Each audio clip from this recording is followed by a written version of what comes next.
ప్రార్థన అనేది చాలా బలమైనటువంటి ఒక ఆయుధం. ఏంటది? ప్రార్థన అనేది ఒక బలమైన ఆయుధాన్ని దేవుడు మన చేతికి ఇచ్చాడు. దేవుని శక్తి మనం పొందుకోవాలనంటే, సాతానుని మనం తరిమేయాలనంటే ప్రార్థన అనేది మనం ఖచ్చితంగా మన జీవితంలో మనం కలిగి ఉండాలి.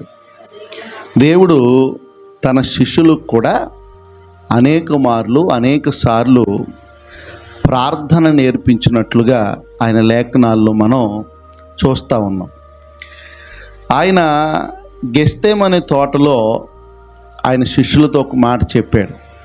ఏంటంటే, మీరు శోధనలోనికి ప్రవేశించుకుండు నిమిత్తము, శోధన మిమ్మల్ని పట్టకుండు నిమిత్తము మీరు ఏం చేయాలి అంటే, దేవుడు మనల్ని మెలకువతో అంటే కండ్లు తెరిచి కాదు, మెలకువ అంటే జాగ్రత్త. ఏంటది? జాగ్రత్త. ఇప్పుడు కుటుంబం పట్ల ఎవరికైనా బాధ్యత ఉంటే, ఎవరికైనా జాగ్రత్త ఉంటే, వారు మొట్టమొదటిగా చేయవలసింది ఏంటంటే ప్రార్థన. చెప్పండి, ఏంటది? ప్రార్థన.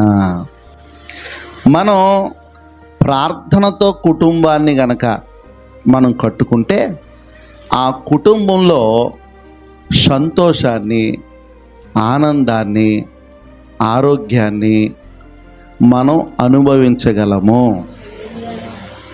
ఏం చేయగలము? మనం అనుభవించగలము.